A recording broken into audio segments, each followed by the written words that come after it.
everyone, to our second episode of Spiritual Science with Jona Bryndis. That is me. I'm a spiritual teacher, healer, and trainer. And my objective here for this workshop series in the new Sacred Self-Healing community is to help us reconnect with the unseen, with the spiritual world. We just finished up a workshop series that was called Building a Bridge Between the Material and the Spiritual Worlds. And we now want to systematically study some of these spiritual worlds. And not just by me using, sort of things that I can, or that you can research on the internet, not just by giving you information, but by also helping you to train your inner perception and your conscious experience of these things. So I never want you to just take my words as because she said so, but I want you to recognize that there's a part in you that will or hopefully does feel a level of remembering when I bring these topics that relate to our cosmic rhythms, our seasonal cycles, and so forth.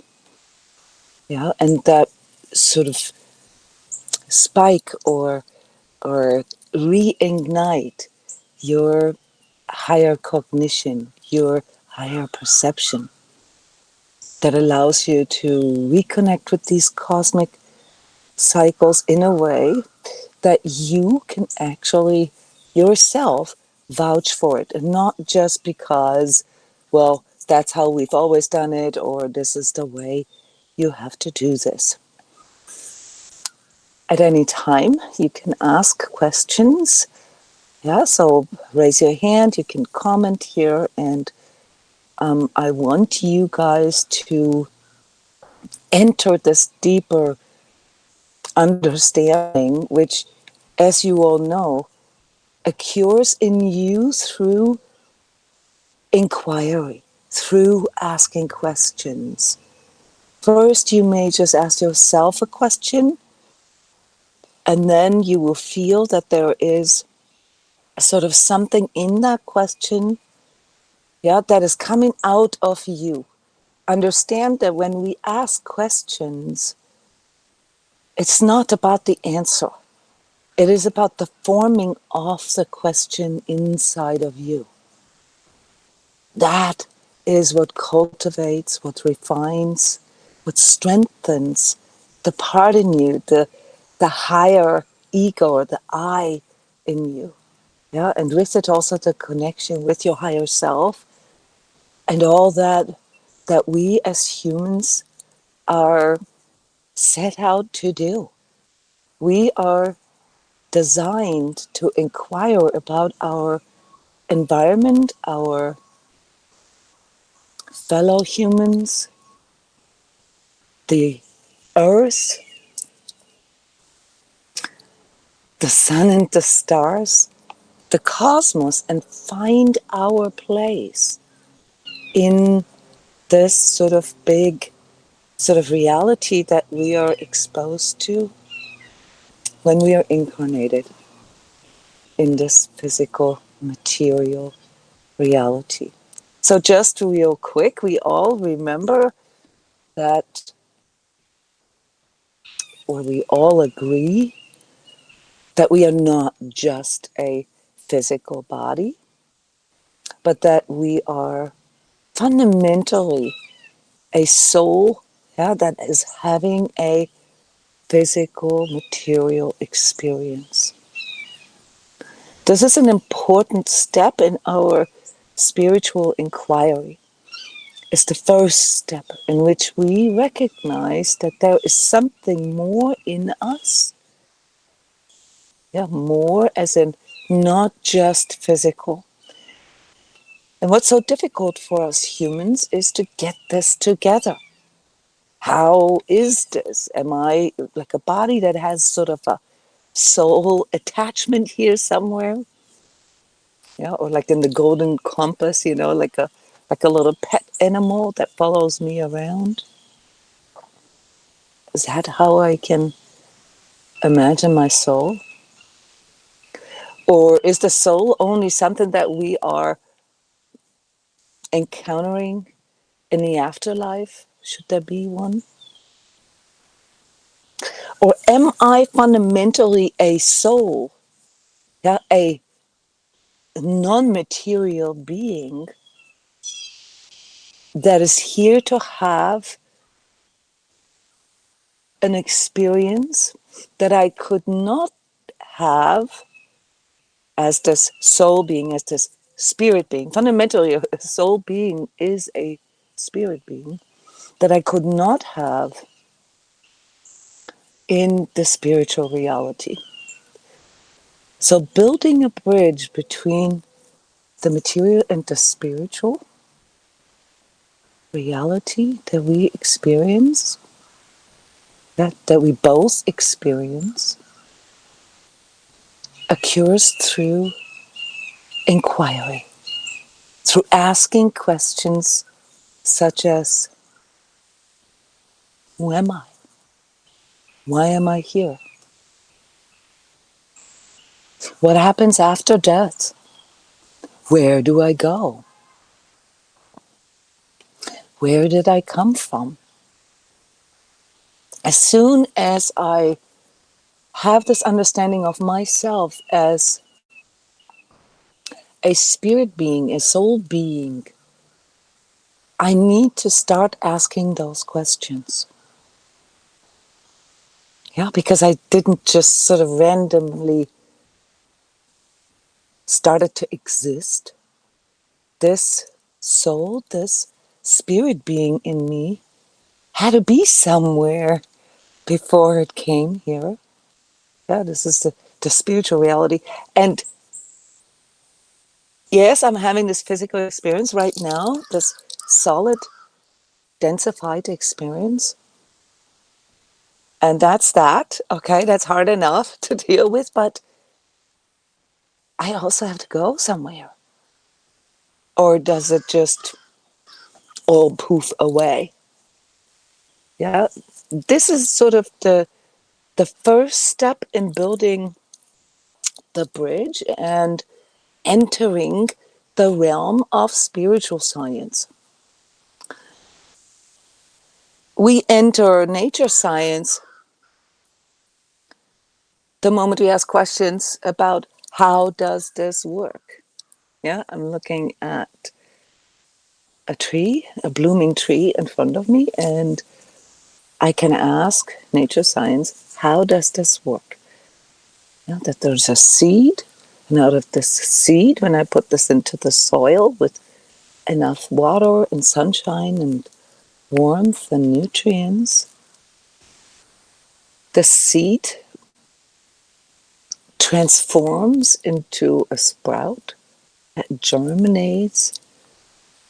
And this is unseen. This happens in the unseen. This happens underneath the earth. I can't really see this. Nature science can look at this under the microscope and show this to us.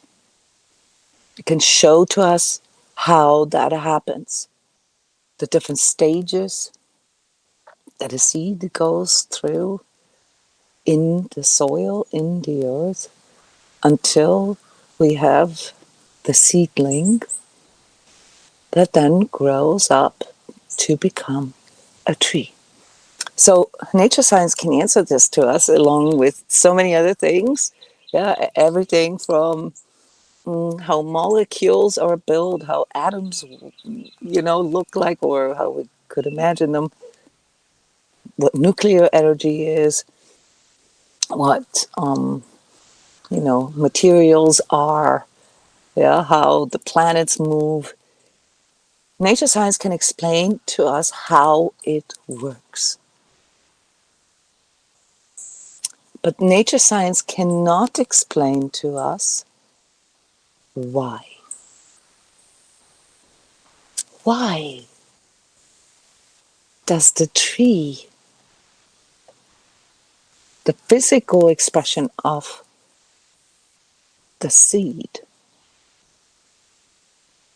why does that come out of that seed? And where does the seed come from?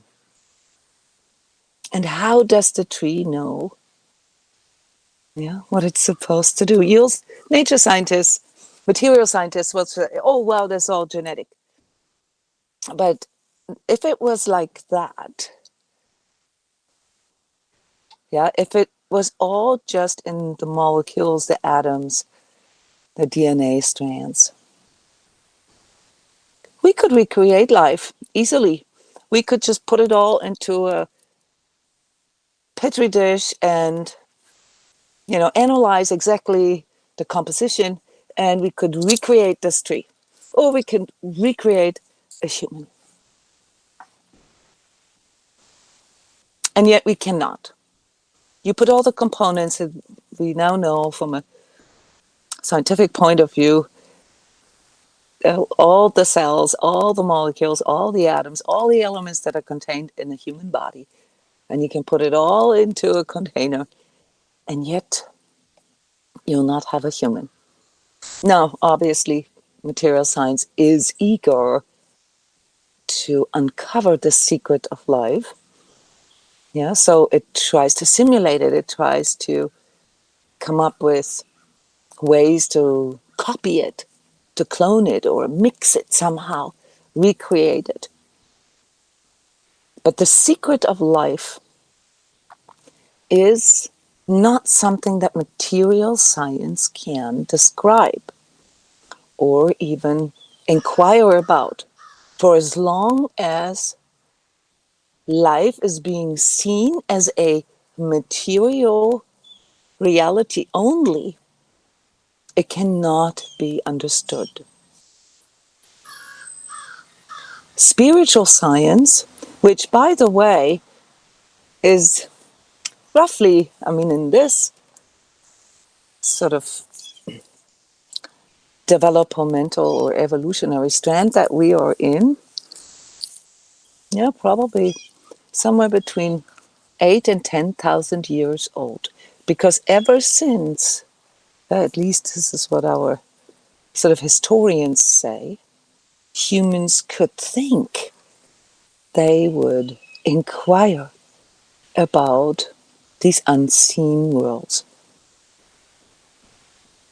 Material science, physical nature science, however, is only about 500 years old.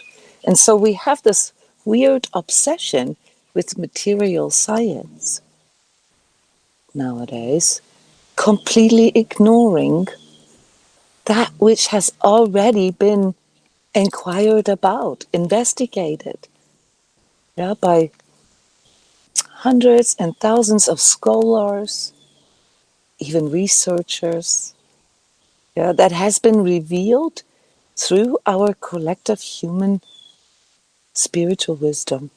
So what I'm trying to say with this is that when you enter the realm of spiritual science, you no longer look at the world only from a material point of view. You recognize that you, as a human, innately possess these abilities, at least theoretically, to understand the world, the cosmos, yourself, and life itself through yourself, from within yourself.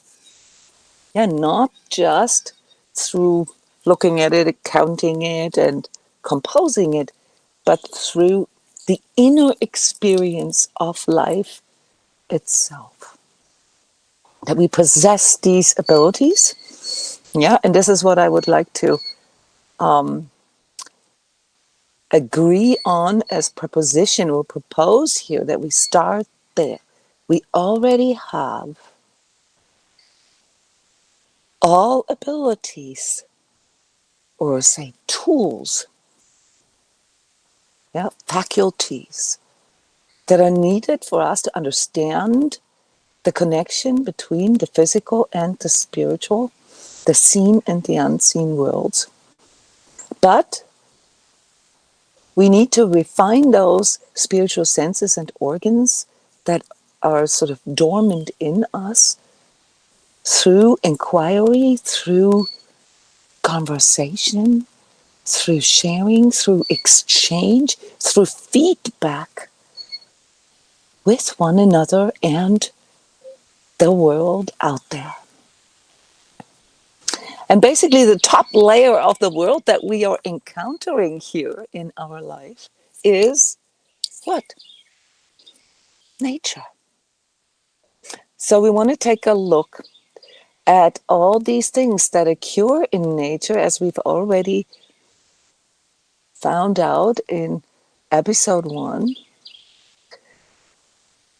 that we have a connection with but forgot about this. And so we're looking here at the yearly seasons, the celebrations, some of these wisdoms, yeah, from our ancestors, and want to investigate them. We want to find out what was originally behind those and how, maybe also find out why they did this and how we can possibly use them, yeah, to reconnect or to begin this inquiry from within our own spiritual senses and organs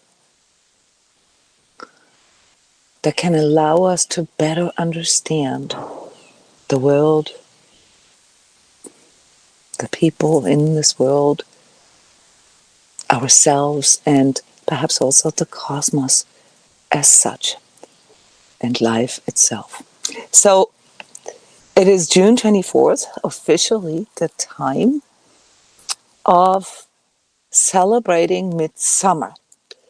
I want to say in the Western world, there are other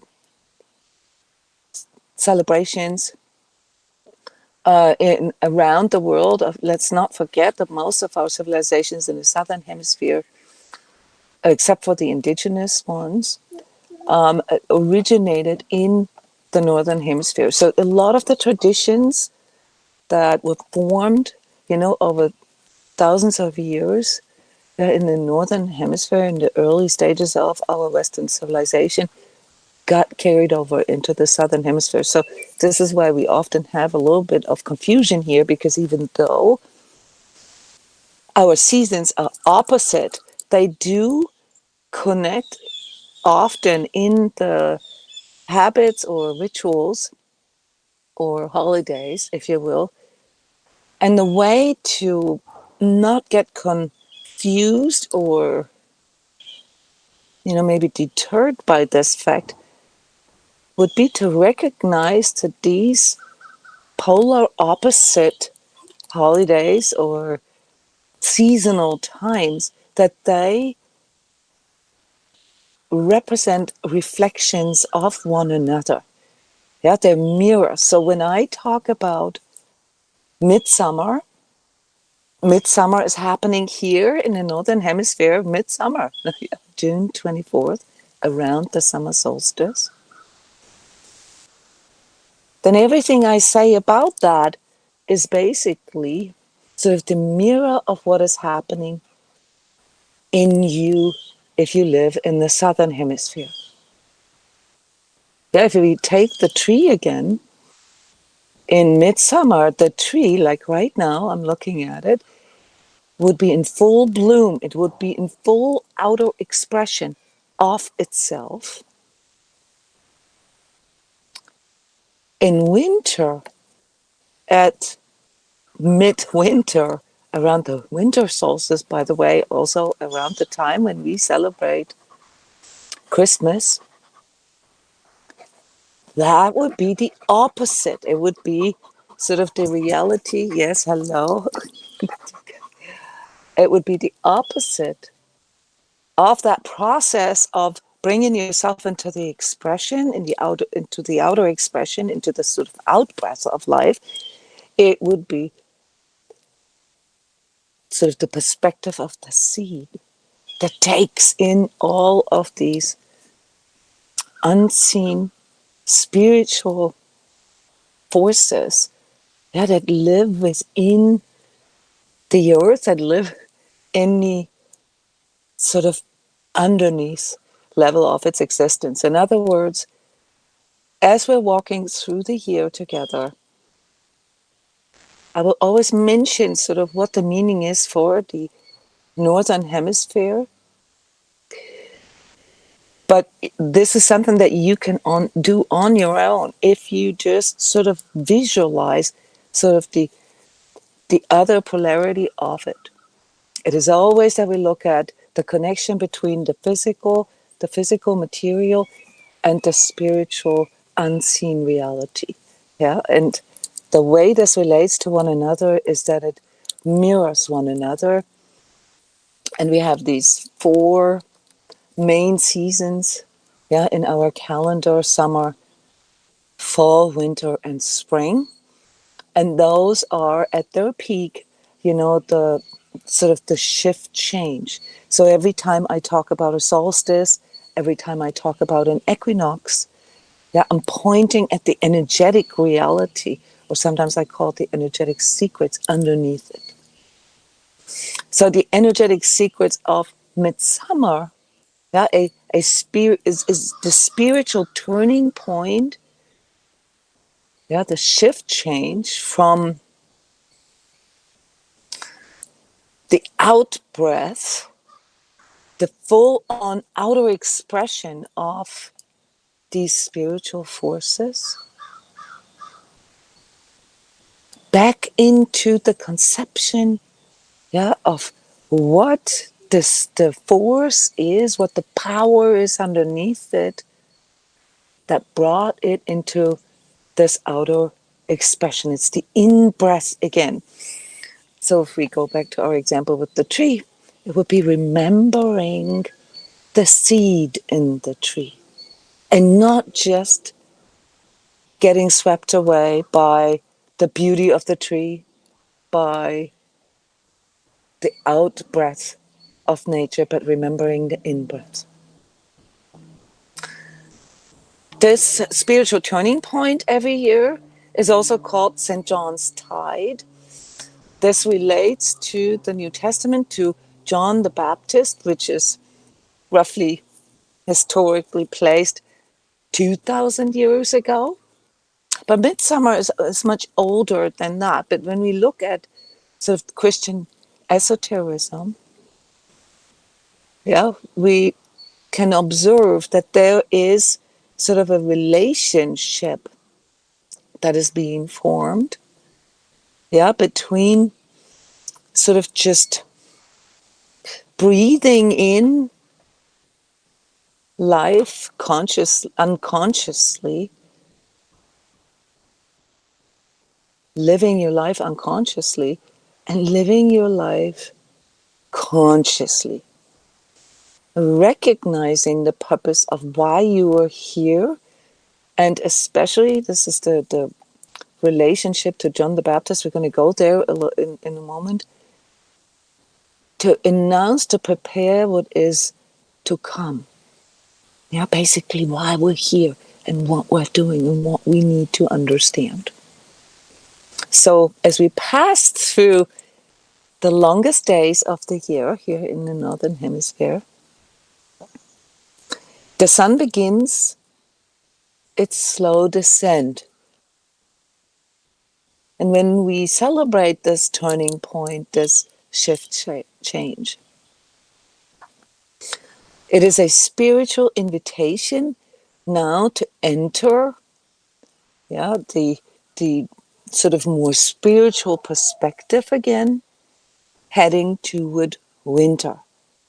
Yeah, going from the out breath back into the in breath. It is very similar to the lunar cycles, the new moon and the full moon. It's this in and out and in and out. And in that lies the secret of life. So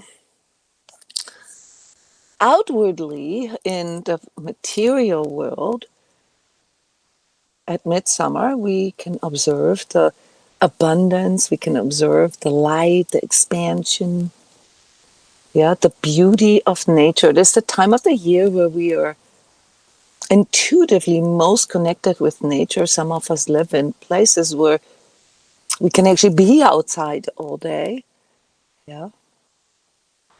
But beneath, it holds sort of not just sort of the harvest that is to come, yeah, the fruits of our labor. It beholds the seeds that we put into the soil. And this seeding process that we are reminded of, yeah, at this sort of peak of fruit bearing, that is what happens in the wintertime. That is what happens at the polar opposite, or the other end, if you will, of this process in the wintertime. So symbolically seen, when we turn inward at Midsummer, we look at the fruits of our labor, we look at the fruits of all the seeds that we put in since, yeah, Christmas, if you will, since the winter time. And in spiritual science, these 4 seasons are represented through 4 sort of authorities, archangels, patrons of these seasons, if you will, but they are also sort of the observers of this time. And at these celebrations that we all have anchored in our societies, yeah, these Christmas, Midsummer, Easter, Michaelmas, in these times, we are asked to reflect on what these fruits are. What have I, yeah, sort of brought into the world through the seed of my thinking, acting, emoting, through my sentiments, words, and feelings. And how is this expressing now in the material, in my daily life? To go into this sort of bone crushing, no, that's all intense, into this reflection with myself, realizing that everything that I can see in my life right now, everything that is sort of manifesting, if you will, in my life, yeah, is the result of what I exhaled into the world. And it is the moment, yeah, the spiritual meaning of Midsummer is to go in and ask ourselves, shall we continue? Shall we continue? Is this going the right way? Shall I carry it forward into the harvest, or do I need something that I need to let go? Do I need to weed out things? Do I need to make sure, yes, that which I want to bring into expression has enough nutrients, has enough warmth, has enough light, has enough water, yeah, is cultivated enough. So traditionally, this was celebrated, yeah, the St. John's, through the St. John's fire, or the Midsummer fire, on the night of the 24th of June. And perhaps now it is a little easier for us to understand why our forefathers, our ancestors did this. Because the traditional midsummer fires are symbolic of a purification process, a burning away of illusions, misunderstandings, ego attachments, unresolved emotions. The figure John the Baptist emerges here sort of as the archetypal guide at this shift change, at this gate, at this threshold. He who cried into the wilderness, prepare the way. That is a reminder that now, and we talked about this in episode 1, the Pentecost, where we were baptized, where we received, if you will, the Holy Spirit, sort of a higher spiritual guidance that does no longer function on us, on the principle of us being told what to do, but functions on the principle of speaking to our inner authority. That is what the baptism with the Holy Spirit, the Spirit of truth, means. Yeah, that is sort of John the Baptist is the symbol for this. He's the archetype of saying, okay, now you have fully received this faculty, and you can go out in the world, yeah, and via your higher consciousness, via your own will, okay, access this guidance, this higher guidance yourself. But with it also comes a danger. With it also comes, as you all know, a huge responsibility.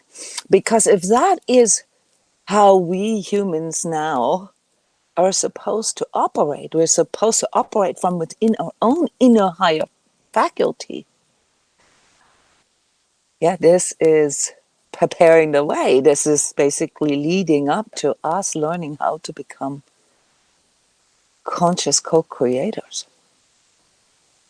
We need to make sure that we understand, not just revere, not just enjoy, but that we understand the secret of life, that we understand the spiritual reality underneath all physical manifestations.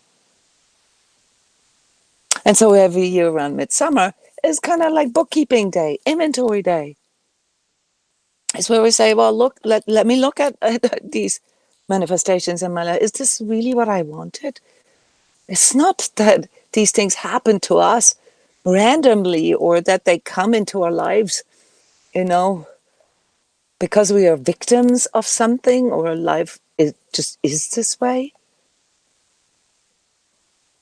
At Midsummer, we are here to remember that we are, consciously or unconsciously, creating our own karma. That we are creating through our words, especially our words, because there's an out breath.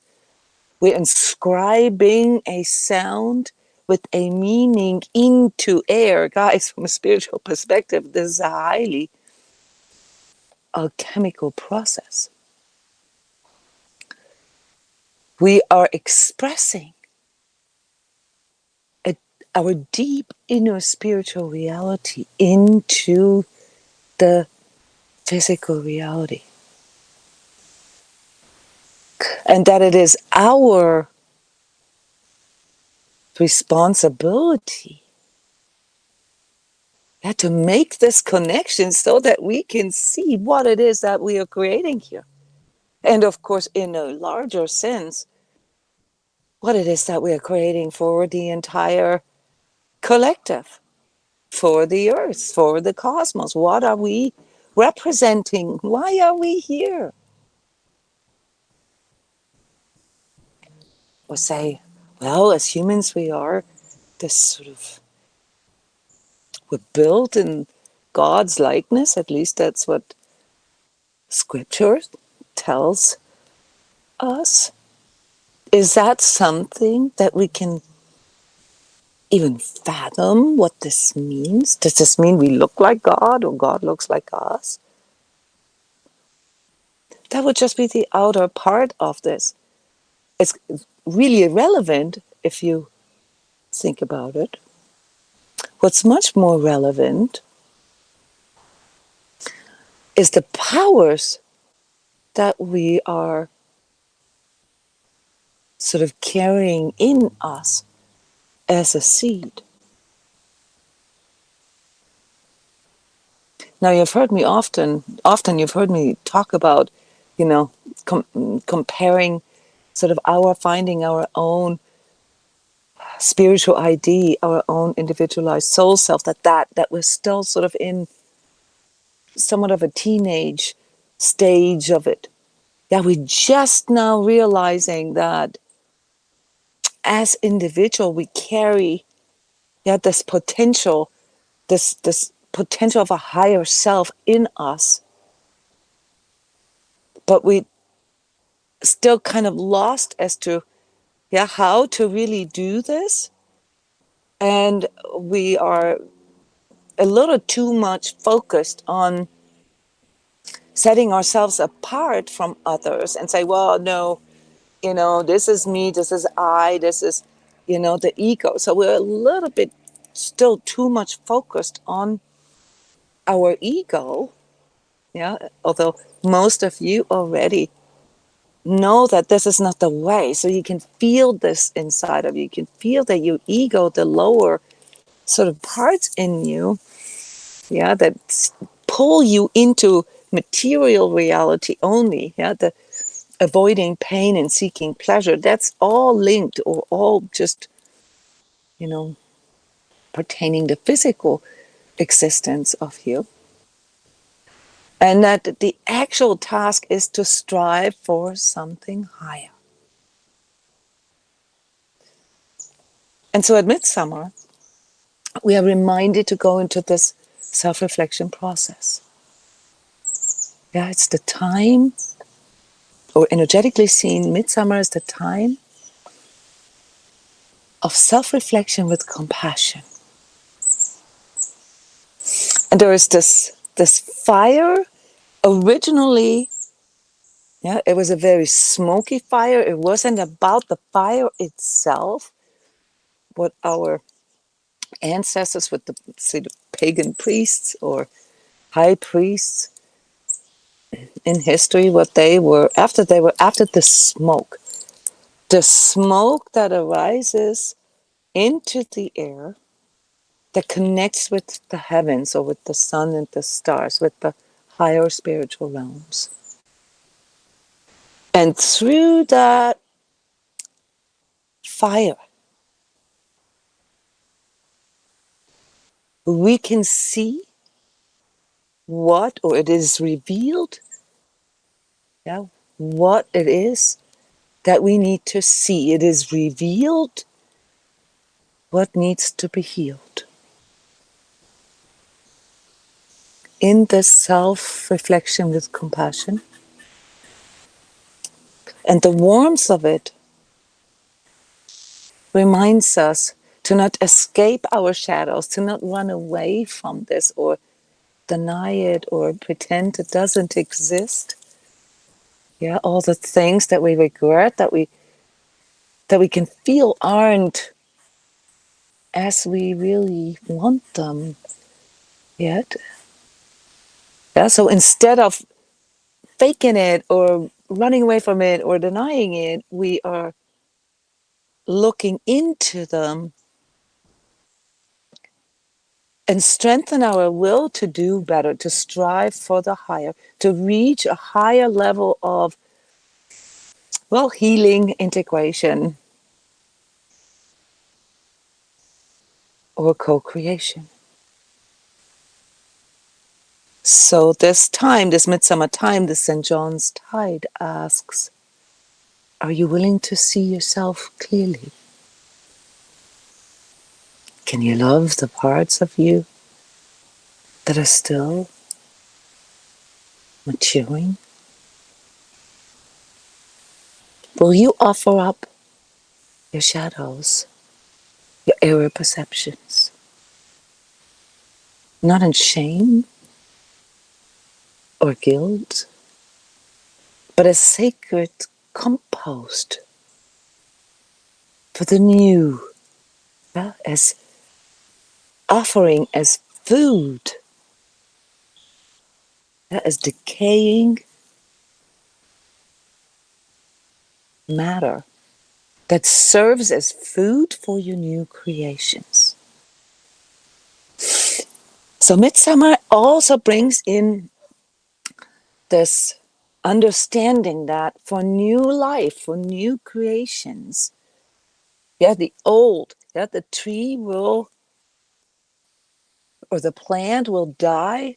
It will start to die, will start to decay from here on, from this turning point, from this midsummer shift change on.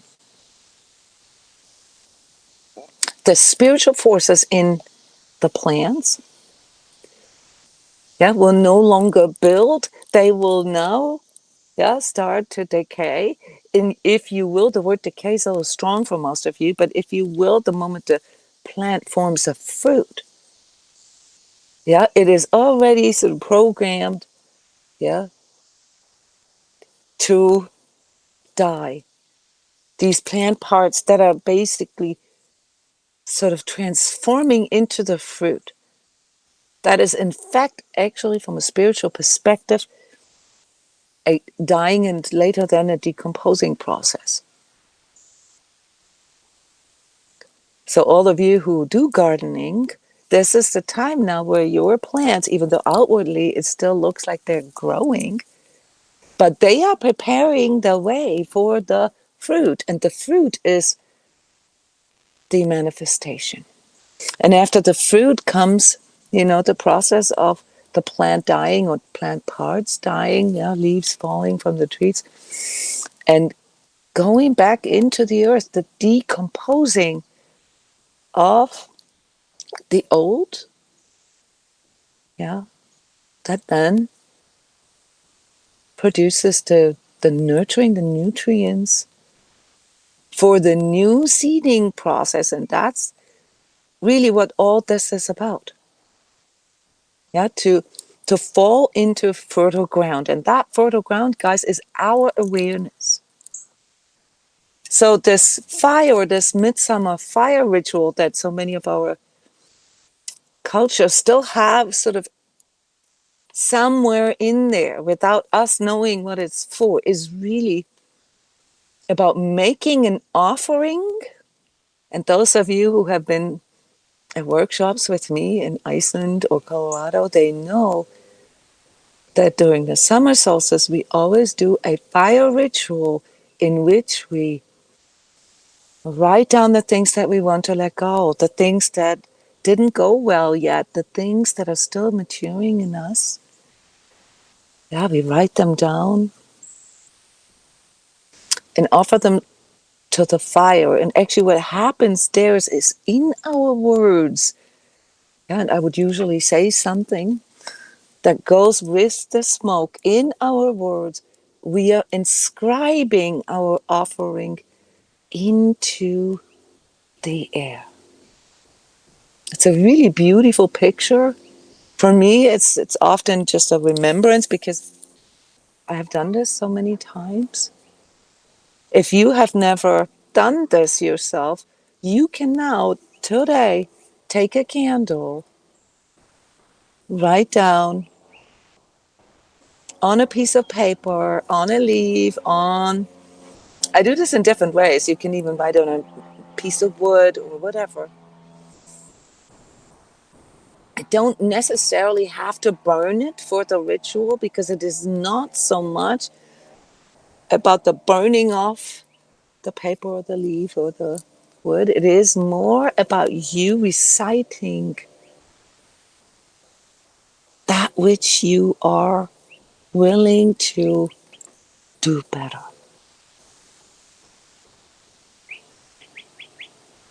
It's Jona, like can I ask a question? Because Please.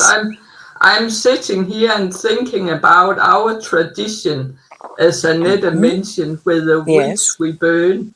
I Yes. remember when I was a child, I loved these ceremonies with the Yes. witch, and we were laughing and clapping Yes. and Yes. oh.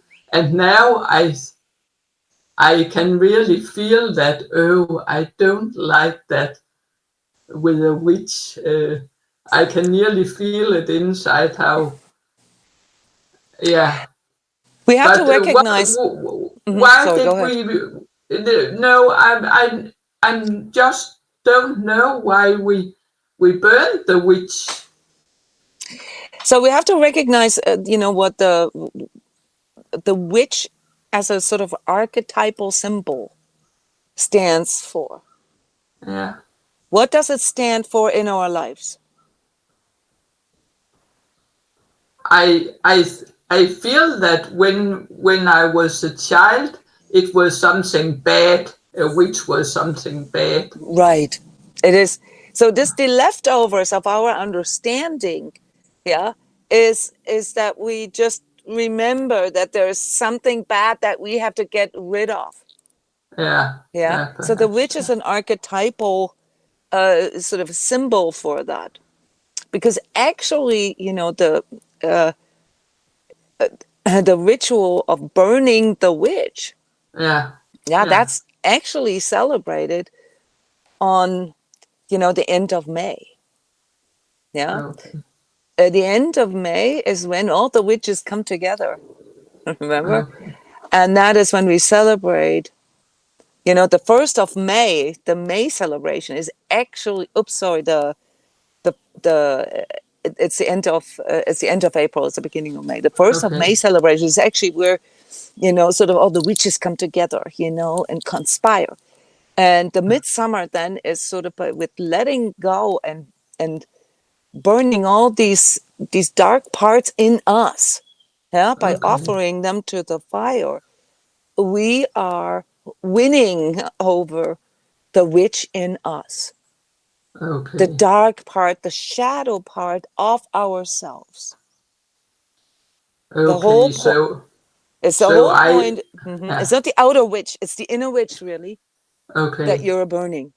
okay. It makes sense because I was thinking about burning the witches, and it feels Yes, so. Okay, it's. it's not the Thank you. the the the medieval witch that we're thinking about. Okay, I okay. mean, eventually or I can imagine how maybe some villages or some cultures have used these rituals, to actually burn witches. Yeah, I can imagine that.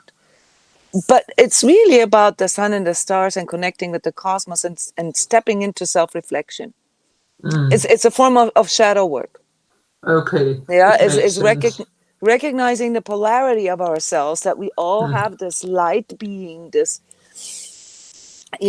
divine higher self in us, but at the same time also this, you know, shadow self, or this darker component of myself, mm, and that there's a constant interaction. That's why, talking about in breath and out breath is also supposed to help us understand ourselves better, that we have these polarities in us, and then it is in that conscious sort of working with both parts that we are evolving, that we are mm. cultivating our higher self. And your question is really relevant here, because one of the reasons why I'm doing the spiritual science series is not to, you know, pretend I know it all, but is to bring us back to these natural rhythms and cycles that we all have in some way anchored in our society, but we no longer know why. We forgot the meaning of things, and this is then the big witch, if you will, the big danger, the big darkness. When we forget why, when we forget the meaning of things, we can, as I always say, be sent to the wrong exit. If we no longer ask for the spiritual reality underneath our manifestations, if we don't become aware of what it is that we're bringing into this world through our breath, through our words, through our sentiments, through our deeds. How are we supposed to find the higher path? We're not there yet, guys. We're just teenagers, remember? Yeah, we can't do it without guidance. Not yet. We may think, like all teenagers, that we know it all and that we have it figured out, but not quite yet. We are still in the process of refining our spiritual understanding, and that is, in and of itself, a really important insight. Sorry. It explains to us why or how this polarity in us actually helps us to grow. How this sort of me and my ideal and me and my darkness, okay? How these parts in me need to work together for me to better understand really what it's about and also where my manifestations go. I need to understand and feel what it is that I am manifesting here. And for that, I need to understand the spiritual reality underneath the material processes. I need to understand that with this power, I also have a responsibility, and that it is in these higher faculties that I mentioned earlier, the refining of our spiritual senses and organs, but also our willpower and our self-knowledge, that cultivates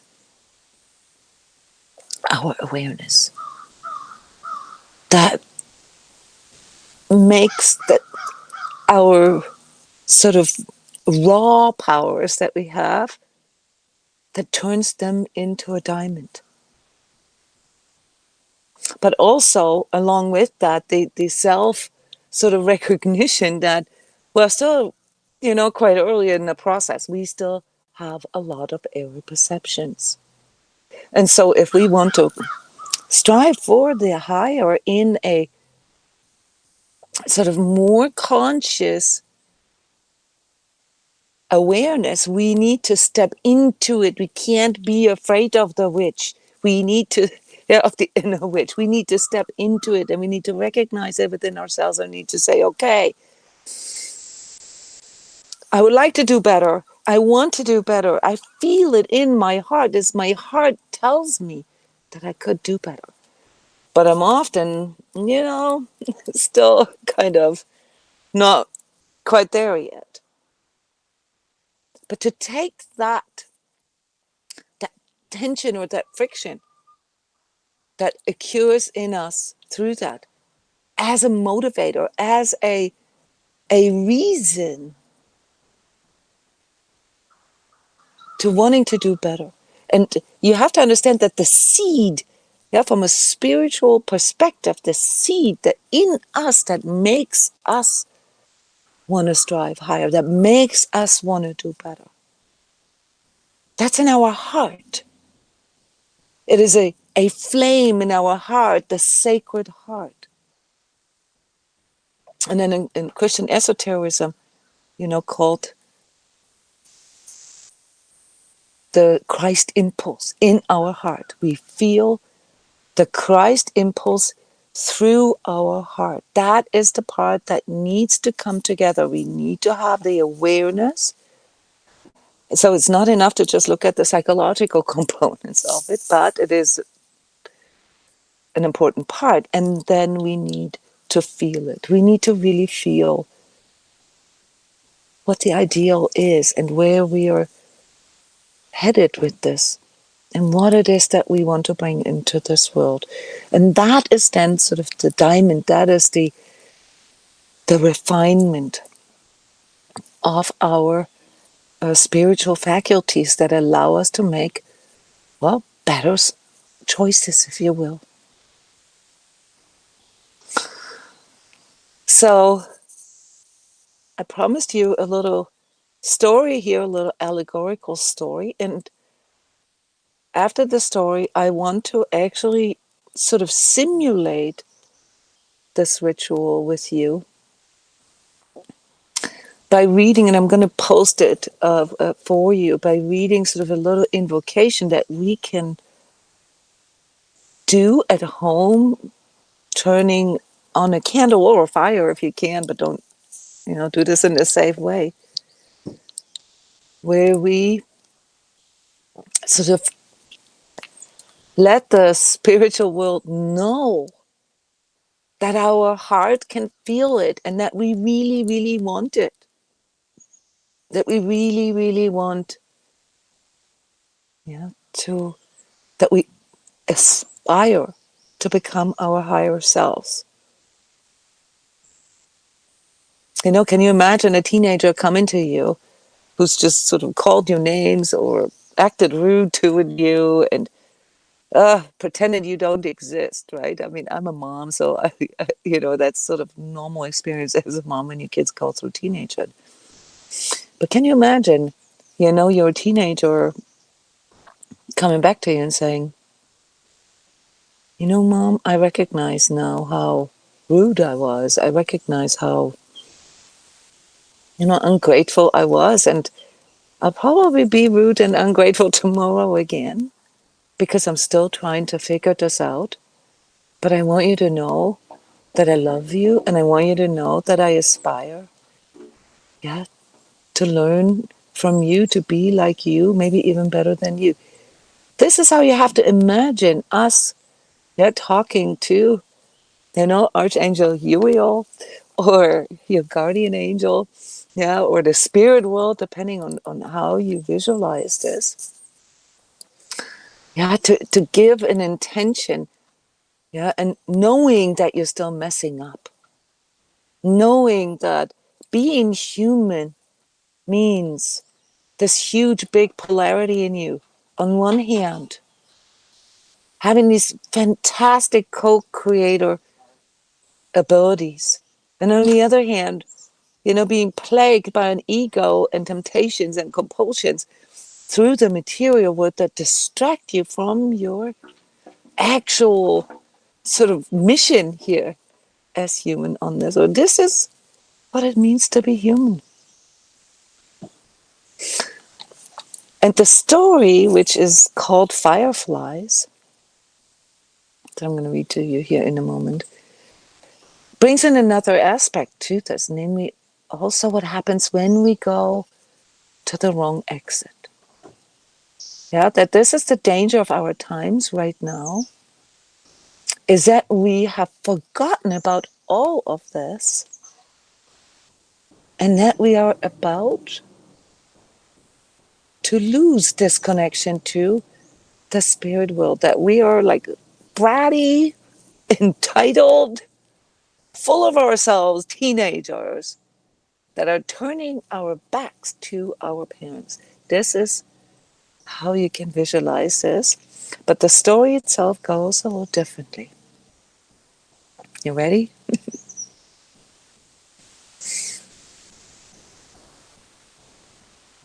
Fireflies.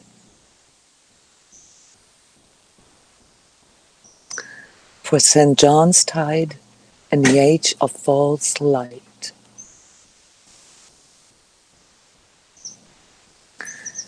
They called it Mirror Valley. Rich, radiant, restless. A place where night was outlawed and where every shadow had a counter code. Screens blinked like stars, only brighter, faster, only never going out. I'm talking about Mirror Valley, a place where people didn't chase dreams under the moon, where they simply downloaded them. Love came with filters. Enlightenment was streamed in high definition, and everything glowed, but almost nothing grew. Then came the festival of the first spark, as they called it, every midsummer. They launch 1,000,000 glowing drones, firefly-shaped simulations, fluttering in perfect artificial unison. Children cheered, parents clapped, the sky pulsed with pixelated wonder. But no one noticed. The real fireflies had stopped coming. Not because they died,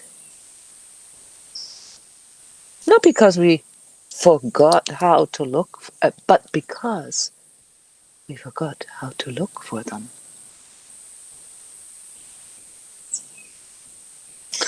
At the edge of all that brilliance, just past the reach of algorithmic light, lived an old woman. Her name was Sophia.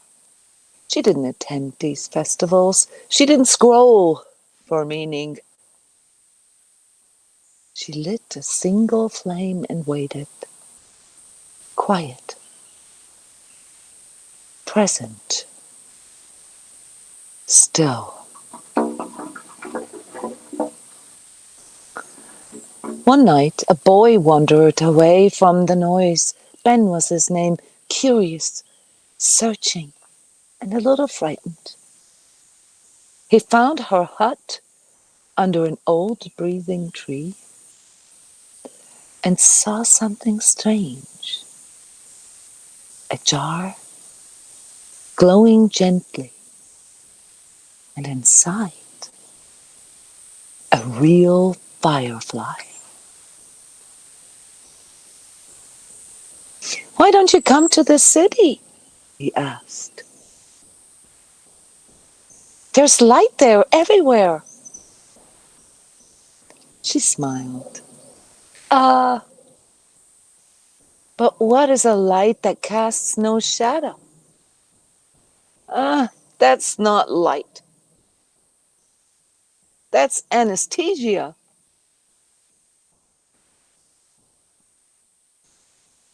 She led him into the forest, a real forest. And there, between the heartbeat and the hush, they suddenly appeared. Not perfect, not programmed, just pulsing, buzzing, alive.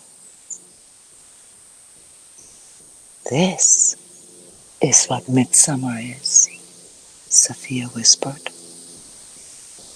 "It's not about brightness. It's about the rhythm of return. The quiet flicker that says, I'm still here. I was never gone."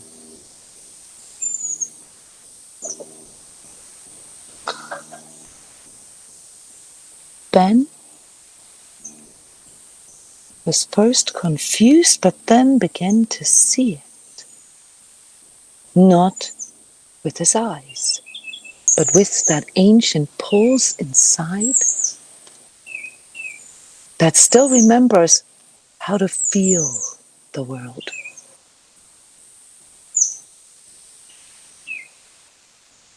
He took that light home, not to keep, but to carry.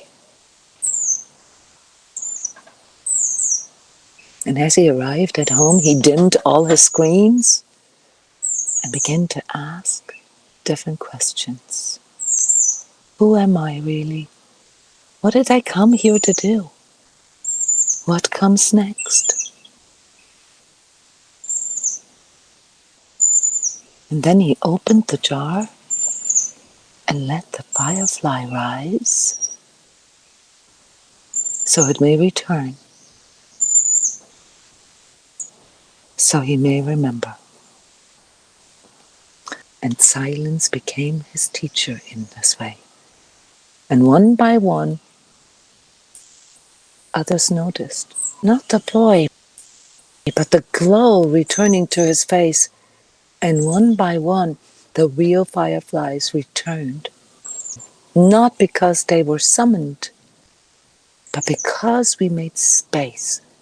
We made space for them to show us the true light of life. And somewhere in the hush of night, our soul remembered. We are not here to outshine nature. We are here to belong and work with her.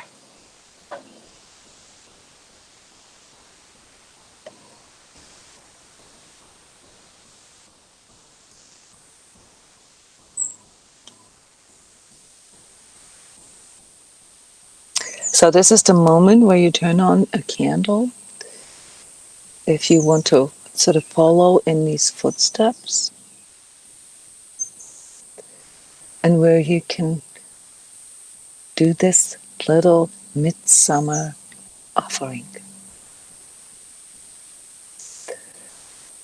And I will show you something here because this particular ceremony or this particular ritual from our ancestors had to do with inscribing the words into the smoke.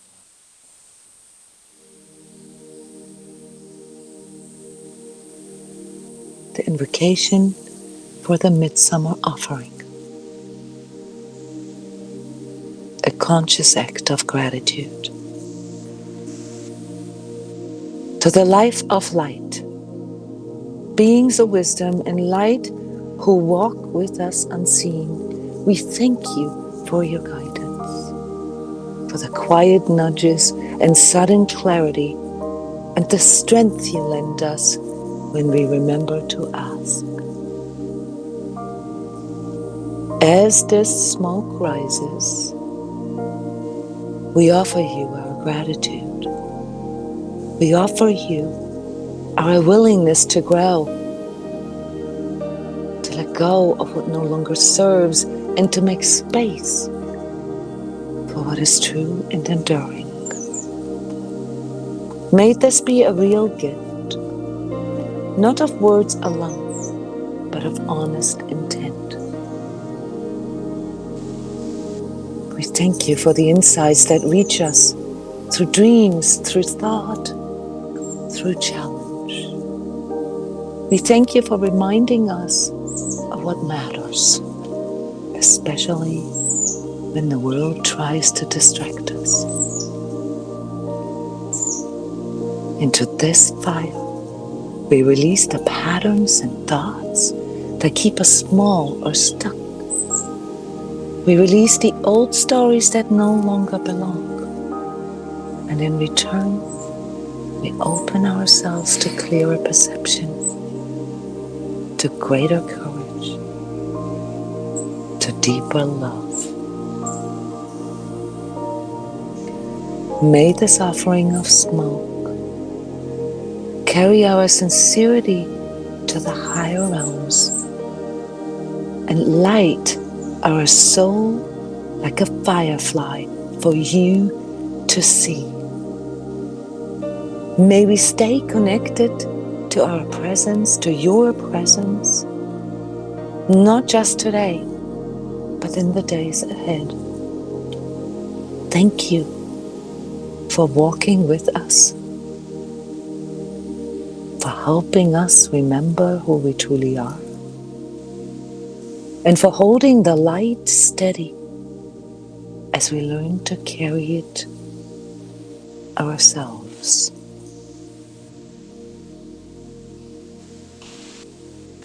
And so it may rise, so it may return, so we remember.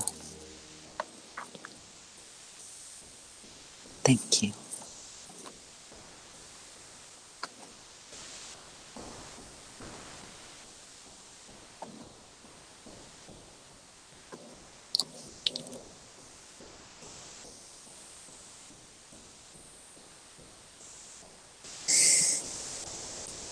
Yeah. There's always so much to all of this, right? It's never just like one straightforward thing.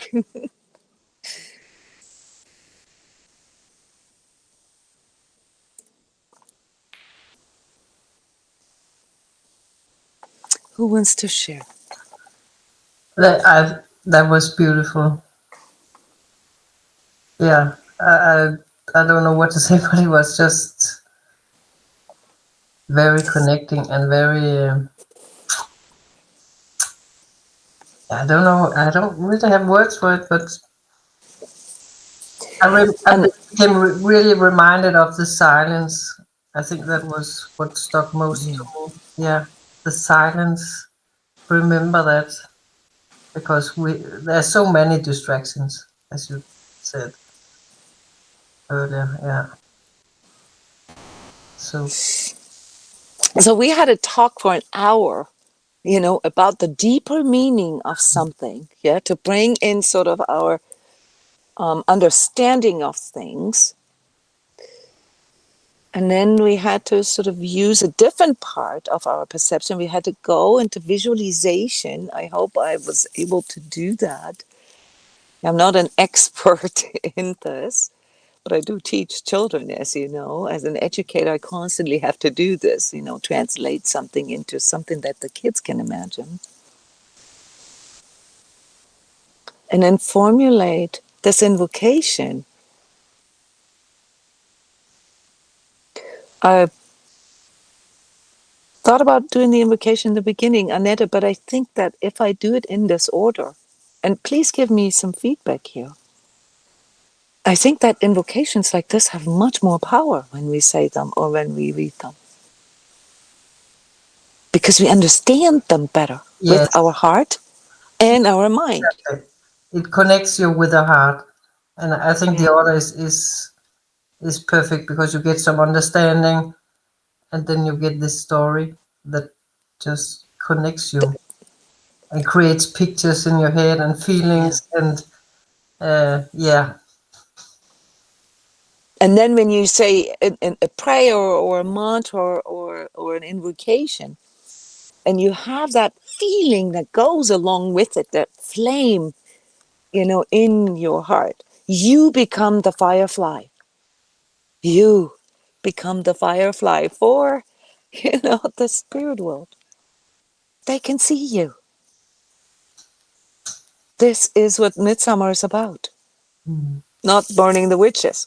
You see, the burning the witches stands at the beginning of, the meaning of Midsummer, namely to face one's own shadow, yeah, and to recognize it and to take and work with it, yeah, to transform it.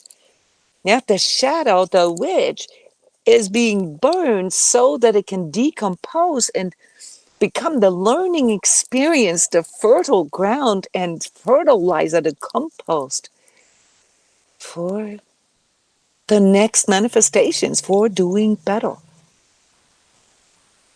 Yeah, that's so different from, oh, the evil witch, and we're going to win over the witch and we're going to burn that witch away so it's out of our life and we don't have to deal with it anymore. This is not the same.